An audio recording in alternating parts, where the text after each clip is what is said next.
The Hebrew Union College Jewish Institute of Religion, along with much of the Reform and general Jewish community, mourns the death of Dr. Andrea Weiss. We are reposting a podcast that Rabbi Weiss did for us on her recent book on values. We do so with great respect and admiration for a dedicated colleague, wife, and mom. May her life and memory continue to be a source of inspiration and love.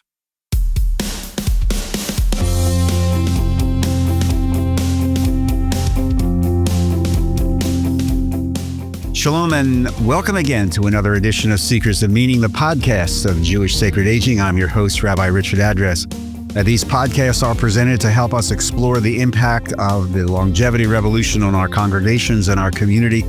And we invite you to visit our website, jewishsacredaging.com, and the Jewish Sacred Aging Facebook page, and leave your comments and suggestions to Rabbi Address at jewishsacredaging.com. And on the homepage of the website, if you wish, you can actually leave a voicemail message for us, and we urge you to do so if you so desire. And it gives us great pleasure to welcome to the microphone for today's edition of Seekers of Meaning, Dr. Andrea Weiss, the Jack Joseph and Morton Mandel Provost and Associate Professor of Bible at the Hebrew Union College Jewish Institute of Religion, the New York City campus. Hi, Andrea. Welcome to Seekers of Meaning. How you doing? Great. Thank you for having me. Well, it's a pleasure. It's a real pleasure to speak with you. And I know of your work and your actual brilliance and contributions to HUC and our community. So let me start out by saying thank you for all of that. It was well deserved. We're here to explore a absolutely fascinating project that you spearheaded with a woman by the name of Lisa Weinberger. A book called American Values, Religious Voices, subtitled 100 Days, 100 Letters. This is a very, very, very unique book. And talk to me about what this is. What is American Values, Religious Voices, 100 Days, 100 Letters? So what is now a book, started out as a social media project, and this originated as an idea I had in the days following the 2016 presidential election, when I had the thought that what if we could get 100 scholars of religion from all different faiths and send a letter to the president, vice president, and our leaders in Washington that would articulate our core American values that are connected to our different religious traditions. And it was kind of a far-fetched idea that I managed to get off the ground with the help of Lisa Weinberger, who's a graphic designer and has her own design and branding studio in Philadelphia. And we managed to make it happen. So we sent a letter a day for the first 100 days of the Trump administration. And then just this fall, the letters were published as a book by the University of Cincinnati Press. Why letters? Well, I thought sort of on a practical level that a 350-word letter would be short enough that our scholars would be willing to say yes to the invitation to write it, and also short enough for our audience to read it. So you had this idea. You went to the UC Press. I think when we spoke before, you said this was an adventure for them as well, right? Yeah, this was one of their debut books. HUC has a campus in Cincinnati, and when I was visiting the campus last February, I met them. They were just getting up and running, and after an initial meeting, I pitched the idea of the book to them, and so we were able to publish the book, which contains the 100 letters plus 4 supplemental essays and indices and other ways to help so that people can read the letters, but also put them in conversation with each other. Is this designed as a teaching technique, as a teaching tool, this book? How do you, as you and Lisa put this together with the press, how did you envision this being used? Well, it was an interesting process to create the book because the original letter campaign unfolded week by week. So where there were 14 weeks in the 100 days from January 20th to April 29th of 2017. And then as we reformatted the letters as a book, we put them in groups of 10 as chapters. And but it was important for us to have a number of different ways that people could put the letters in conversation with each other. And so one way, for example, we highlighted we went through and did a study of what were the 20 values that rose to the surface. What are the values that are most prominent in the letters? And so the book begins with a beautiful 2-page spread, color spread that lists those most prominent values, and then the letters, identifying the letters that discuss those themes. So that's at the start of the book. And there's also both a scriptural index and a very detailed subject index in the back. So for example, if you wanted to see what do the letters have to say about empathy, about compassion, about justice, then that's a way for readers to be able to see what different authors have to say about those same themes. And this is an interfaith, correct? And that was part of the plan, correct? Yeah, we have our 100 authors come from a variety of different faiths. They're Jewish, Christian, Muslim, Hindu, Sikh, and Buddhist, and from a variety of different, diverse racially, diverse geographically. So it was important for us that our 100 authors really capture the tremendous diversity of our nation. I got to ask, how did you decide who made the cut to who is going to be asked? I imagine that must have been some very interesting conversations.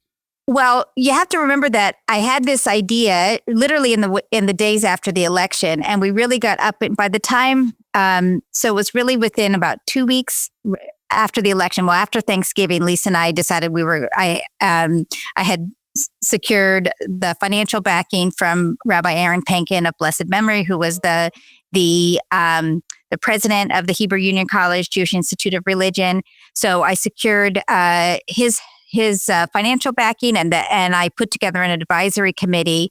And we only had about 50 days to get 100 letter writers.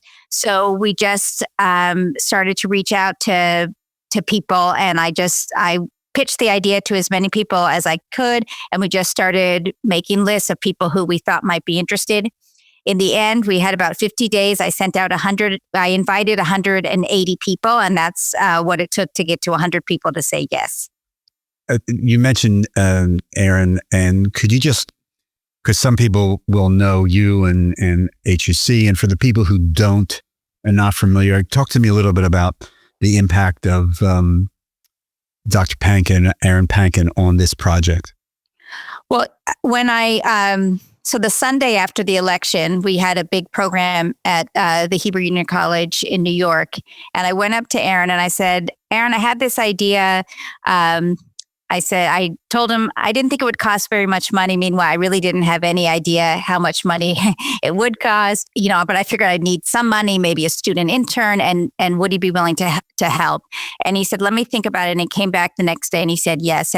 And the reason why he endorsed the project and why he was one of its biggest proponents once we got started was that this was an example of his notion of thought leadership, which really was a hallmark of his presidency. So the idea that as scholars of religion who are immersed in ancient texts and in these the ideas and the texts of our different faith traditions, that we have something to say about current issues. And it really, I think, was meaningful for him that the project really illustrated what he felt so passionately about, which is the scholars speaking out about issues of the day using the insights of their religious traditions.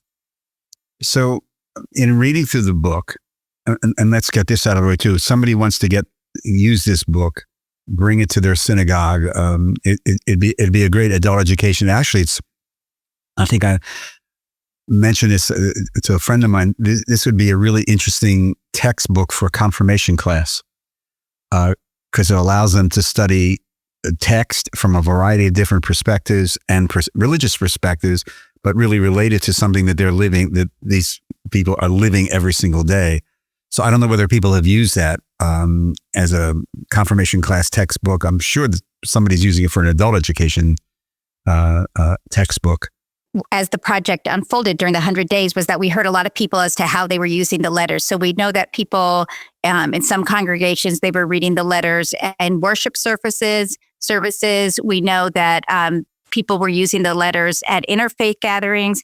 And what was really great is that I also heard from people in religious schools who were using the letters to in their religious school curriculum. So I heard both from a Reform synagogue in Manhattan, where the kids were using the letters as part of a 6th grade social action curriculum, and I also heard from the teacher of a school in a Presbyterian church in Auburn, Alabama, where they were also using the letters in their religious school as well. Have you heard from anybody outside the religious community using this, not in church or a synagogue or a mosque? Not specifically. All right, could you just mention, a thought occurred to me. So let me ask you then, with this book, and again, it's available on Amazon. Again, where does somebody get this book? Yeah, people can get it on Amazon. That is the best place to get it. Okay. Is this then, Andrea, is it a political book? Is it a religious book? Or is it a civics book? Or is it really all of the above? Well, I'd say it's all of the above. It's using the teachings, the insights of our various religious traditions to speak about the issues of the day that are political issues. So, for example, one of the themes the values that comes up most often in the letters is how do we treat the stranger? How do we treat the vulnerable? And that's an example. That's a prominent theme in our different religious texts, both in the Hebrew Bible, the New Testament, the Quran. We have letters from authors from all of those traditions who talk about those themes in their own religious texts. But it also very much speaks to the issues that are political issues today, in terms of immigration and refugees, and how do we treat the stranger and the vulnerable today. So that's an example of the way that this project is an intersection of religion and politics. You mentioned the themes, and in rereading through some of this in preparation for this, and I read it the first time, to be honest, for people who are listening, I attended something that Dr. Weiss did on the book at a congregation in Florida in February, I think. I think it was in February. Yeah. But some of the themes of empathy and openness and welcoming and justice, they're just almost on every single page. And you read it in light of reading the newspaper, or if you can stand to watch the news. It really is. This is, as you say, this is a very much of a book that's living. It's not a fossilized thing of what it's very living with these, and the texts that are quoted from the various religious traditions, many of whom repeat themselves, which again is fascinating. As you read through these and edited these things, what was your feeling as you kept coming up with seeing these same things over and over? What message was resonating within your soul? Well, I was really struck by both, on the one hand, how many, some of the common themes that were expressed differently in our different religious texts and traditions. And for me, I learned a lot in editing the letters. We asked all of the authors to quote a particular religious text. So there were Sanskrit texts and passages from the Quran that I had never read. And so I learned a lot from reading the sacred texts of other traditions, which I think is one of the contributions of the project. And it was also striking to me, particularly as a Bible scholar, to just see again and again how relevant and how these ancient words that are coming from these ancient texts, and they were just speaking in such a powerful way to the issues of the day. So texts that had to do about leadership. So there's a couple letters that talk about some of the kings in Israel and some of the teachings, the biblical teachings about leadership, that just were so on point to our time and place. So it was just with the sense, and this is why I think I'm in the business of being a Bible scholar, just that sense of awe and excitement at how of unlocking these ancient texts so that they can become meaningful for our day and age today. And we're speaking with Dr. Andrea Weiss, the Jack, Joseph, and Morton Mandel Provost at the Hebrew Union College in New York City, and also the Associate Professor of Bible. Andrea, you mentioned this awareness of the text and everything, and as a professor and a scholar in Bible. If I'm not mistaken, you were also very heavily involved as an editor of the Women's Torah commentary, correct? Yes, I was the associate editor. So I'm interested, as you were reading through the letters, you kind of alluded to this, and I'd like you to expand it on a little bit. You're an expert, and you associate editor of the Women's Torah commentary. What were the linkages? And did you have a lot of aha moments in saying, wait a minute, here's something from this tradition, here's something from our tradition. I wonder how they came to be. What's the genesis of how these ideas from two very, very perhaps different cultures and times in history morph together here? In terms of the projects themselves, there's, I think, an interesting connection. I've had a chance to reflect on this in some of my teaching about the book. So the Torah Women's Commentary is a commentary that was published in 2008 by now the Central Conference for American Rabbis, the CCAR Press. And it's a commentary that contains the insights of Jewish women on the Torah, the 5 books of Moses. And that project, like this, also brings together a multivocal, diverse audience to speak about religious texts and to uncover what do they say and what do they say to us today. So there is a common link in those two projects. And also, I will say in American Values, Religious Voices, that a little over half of our letter writers are women. And I think that's also an important part of the project. There are a few letters that speak specifically to the experience of women. So, for example, one letter, the refrain in that letter talks about what do we tell our daughters about the current political situation. Another one speaks specifically about what it's like being a female religious leader in this current climate. Is this a hopeful book? I think it is very much so. I think the hope here is that it models a way that people from different faiths, people from different political persuasions, people who are different in many ways can come together and engage in dialogue around our common values. I'll share a story that was shared with me by one of our letter writers. And about a quarter of the way into the 100 days, it was actually day 24 to be exact, she was at church. Karina Hogan, one of our letter writers, was at church. And one of the members of her church came up to her, and he's a Democrat living in Manhattan, and he has a brother who's a Republican, a staunch Trump supporter in Oklahoma, and they had stopped talking during the campaign. And he told her that they had begun to speak again because they were talking about the letters, that the letters had brought them together and had brought them a sense of healing. And I think that's a good example of what the potential of the project, both the book in and of itself, and also as a model of engaging in dialogue around common issues. Right. I think it's important to understand so people don't get the wrong idea. This is not a political, ideological book. It's nonpartisan.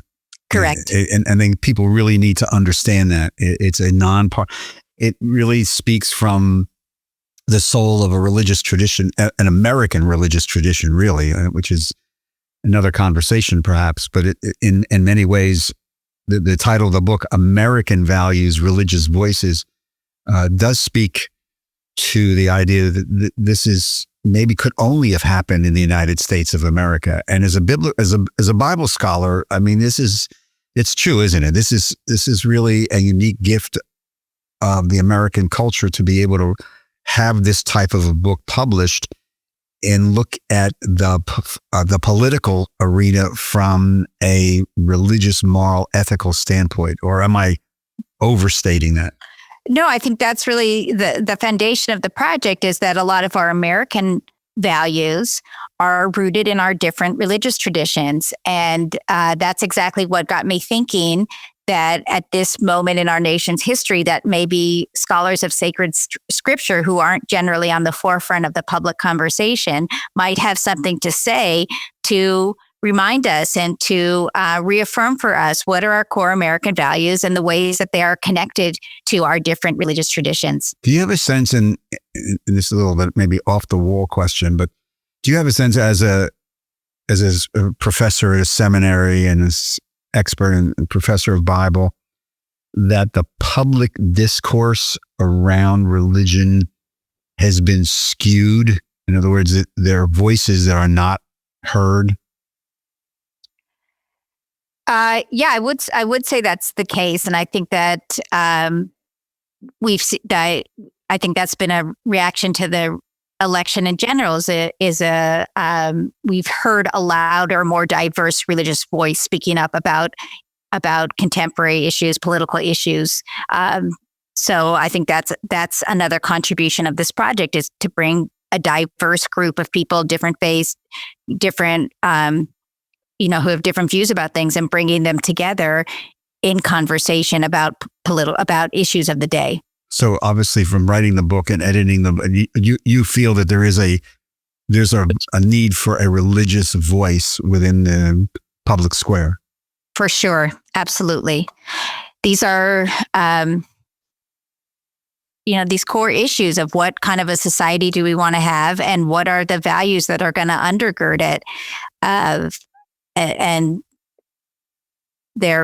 our religious traditions have a lot to say about how do we live our lives day in and day out, and what is the right way to structure a society so that we are living lives of justice and morality, so that we're a compassionate society that cares for other people. So I think without the religious values behind our laws, then we need that. We need a foundation. Do you think the book American Values, Religious Voices can be a catalyst for a more meaningful interfaith dialogue in the country right now? Because my sense is, as I go around, even dealing with my Jewish sacred aging work around North America, there really does seem to be a void in that. It seems that people are still off in their own little silos and corners. So do you think this book could be a catalyst for a more meaningful, rational interfaith dialogue amongst the broad spectrum of religious values and experiences? Yeah, I'd love to see people be inspired by the book and get together with other people from different faiths, and to, in a sense, gauge in this same process of both learning together and listening to each other. I've had an opportunity in a number of different cities where we've brought together letter writers. So I was just in Atlanta with 6 other letter writers, and it was a great opportunity to have people from different faiths come together. They read their letters. They talked about why they wrote, what they felt the impact of the project was. So I'd love to see more people engage in that dialogue. I think it would be a meaningful contribution. One of the someone at in my office said to me at the end of the 100 days, she said that the letters made her feel like she wasn't alone. And I think the more that we can be in conversation about the issues that matter to us, and to see that they matter to people who are coming from different backgrounds and who have different beliefs than we do, I think that makes us feel more united, makes us feel less isolated. I think that would be a contribution. Not only that, I'm just thinking as you're saying that, it would be wonderful to have maybe even HUC convene such a interfaith dialogue across the ideological spectrum, and also make it intergenerational.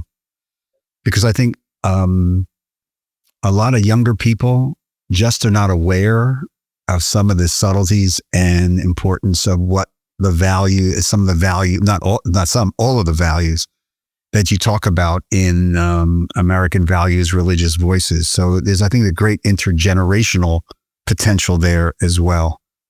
Well, and I'd add that the intergenerational piece was something that I was quite conscious about when I was asked, when I was sending invitations. And it was important to me that the book has both the voices of some of our most distinguished, prominent Bible scholars, but also young people and people who are new scholars, and just and younger people as well. So, and I think some of those letters are one of some of the highlights of the book, and that kind of diversity of experience. Yeah, it'd be interesting to see if any universities who are in classes on American history or civics or government could use this book as a text or as a jumping off point for conversation on a college campus. It'd be very interesting. I don't know whether just sort of occurred. I don't know whether that's happening or there's any way to monitor that, but it would be interesting to find out.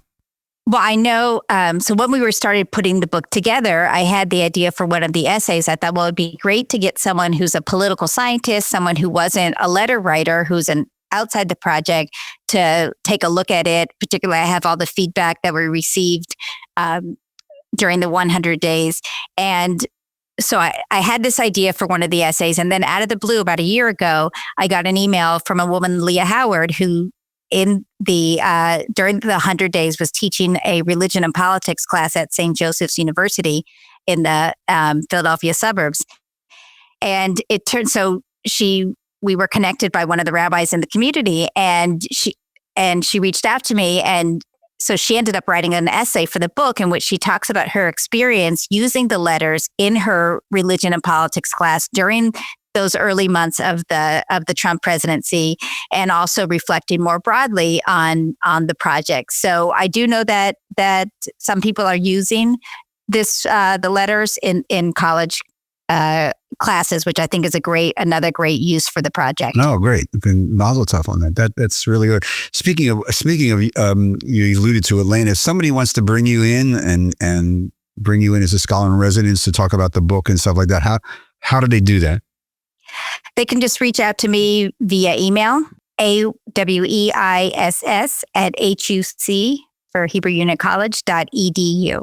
You alluded to one of the letters, which, and we didn't rehearse this, but in my notes, I made this also the, what do we tell our daughters on page 40, I think is the letter 12. And as I looked at that, the question that I wanted to raise with you, because I think it's a very, very important question in this day and age. Talk to me a little bit about the concept of legacy and what we want to leave to the next, to our kids, our grandchildren, and how that letter and how this book could be helpful in that. So, well, let me share two things about that. I mean, I think this question of legacy and what do we leave is also about, what will the historical records say about how did we respond to this period in history? And that, for me, was one of the motivations to embark on what was really a pretty far-fetched idea. I'm a Hebrew Bible scholar at a Jewish seminary.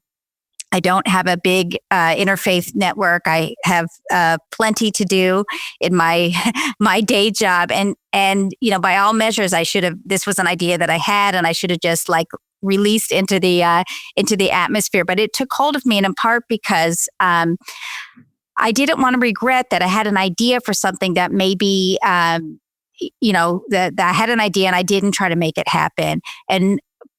And one of the things that I'm proud about with the project is that it, certainly models for my own kids, being faced with a situation and not wanting to feel helpless, wanting to feel that there's a way that I could respond to events unfolding around me using the resources that I had. And that's certainly why my partner, Lisa Weinberger, why she was willing to help when I sent her an email saying, I think I need a website, would you be willing to help me? And she volunteered all of her resources, time and effort pro bono, because she too was looking for a way to contribute to something bigger than herself. And I think that's a kind of legacy of that we leave in terms of a model of not feeling like you're just helpless to events as they unfold, but that you can use the resources that you have to try to make an impact. One of the letters that I often quote is from Mark Brettler.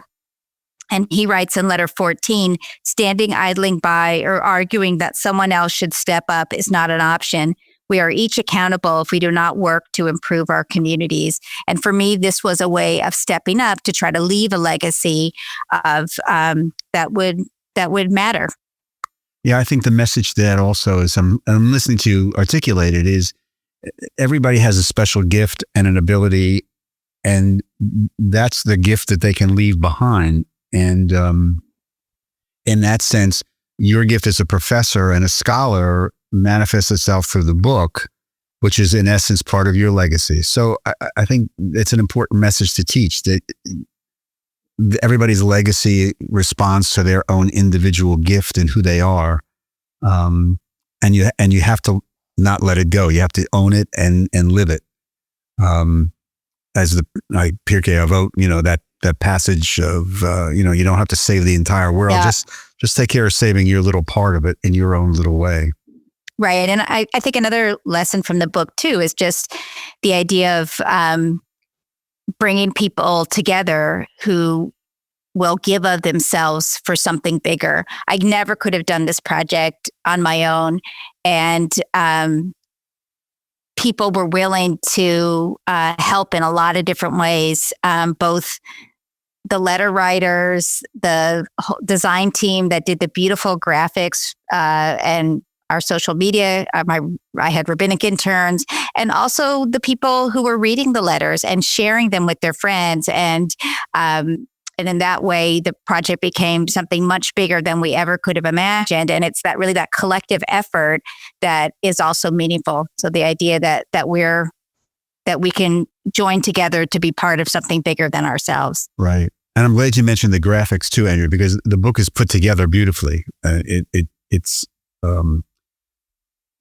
as you hold it and look at it, you can see that there's a tremendous amount of time, commitment, and most of all, love that moved into this. Do you have, again, we didn't rehearse this, so it's maybe a surprise, but do you have the book in front of you? I sure do. So I want you, as we start to run out of time, I wanted to save this for the end. On page 158, as the book is winding down, you have a prayer for our country. And I'm going to ask you to just tell us how that prayer came to be. And if you don't mind, to read it, because the prayer it's really beautiful. And the wording and the sense and the feeling and the message is very, very, very pertinent, relevant, and spot on. So what was the decision like to end this book with a prayer for our country? So I'll tell you how the prayer came about. At ordination each year at the Hebrew Union College in New York, there's a prayer for the country. And during the 100 days, and the days leading up to it, all of my students got involved. Everyone sort of was aware and following the project and kind of swept up with it along with me. And so the students who were being ordained that year asked me to give the prayer for the country. Wow. And I had the idea to write a prayer using quotes from the letter. So I went through I don't even think at that point the campaign was finished. So I went through all the letters that had been published at that point, and I just took a sentence from 8 of the letters. We debuted the prayer for the country at my son's bar mitzvah, which was on day 72 on April 1st. Oh, that's great. So that was another reason why this was just a wacky idea. That's great. So to try to do this project while also planning a bar mitzvah. So that was the first time. And in fact, my synagogue in the Philadelphia suburbs, this is the prayer that they use most weeks at the end of the service.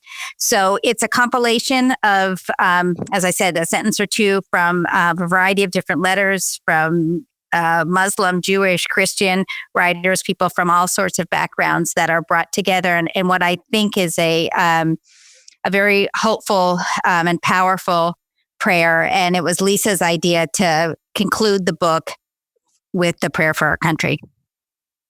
So, by the way, before you do the prayer, does your son get acknowledgement somewhere and as being used at his bar mitzvah? Well, he doesn't get acknowledged. The thing I wrote in the acknowledgements, my son Elon cheered me on daily and adjusted to many nights of takeout dinners because I don't think I went to the market or cooked for 100 days. That's cool. That's cool. So could you read the prayer? It would be my honor. Go ahead. A prayer for our country. Every inch of America is sacred, from sea to shining sea. There is much to be done in our time, the sort of hard work on which God smiles because it is done for the sake of the dignity and well-being of all God's creatures. Together, let us work to preserve and make manifest the values upon which our democracy was founded. The task of all people of faith is to call governing authorities to fulfill God's purpose of bringing about justice, mercy, and peace. Individually and as a nation, may we heed our obligations to each other as we navigate the tensions of building a just society. Rather than a politics of divisiveness, may we move our country towards a politics of empathy. May we use our power well so we do great things for all God's creatures, all those made in God's image who yearn for an equal place at America's table. If we do this, may grace and peace be ours in abundance. May we be a beacon and a blessing to the world. And let us say, Amen. Dr. Andrea Weiss, the Jack Joseph and Morton Mandel Provost, Associate Professor of Bible at HUC-JIR, the Hebrew Union College in New York City campus. Thank you very much, Andrea. Thank you. The book is American Values, Religious Voices, 100 Days, 100 Letters. You can get it through Amazon. And we urge you to take a look at this. And there are colleagues and educators listening to this. Put this on your list for the next year or two to think about bringing this book, as well as Andrea. And you can get a hold of her at Weiss, Weiss, AWEISS at HUC.edu for a scholar in residence or a program around the book. Well done. Andrea, thank you very, very much again. Continued good luck and have a great summer. Enjoy. Thank you. Enjoy. Take Bye-bye. care. And before we sign off from today's podcast, I want to again remind you of an exciting addition to the work of Jewish Sacred Aging and these Seekers of Meaning podcasts. We're now able to accept donations that will allow us to expand our work and grow the programs of Jewish Sacred Aging, including these Seekers of Meaning podcasts. We're now working in partnership with the Jewish Community Foundation of Southern New Jersey, and they're a 501c3 umbrella that will allow us to move into this new area of development. As we roll out this announcement, we want to let you know that you can support the work of Jewish Sacred Aging and these Seekers of Meaning podcasts, and we welcome your free will donation. You can send a check to the Jewish Sacred Aging in care of the Jewish Community Foundation, and their address is 1301 Springdale Road, Suite 200.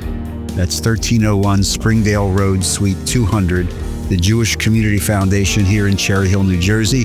That's 08003.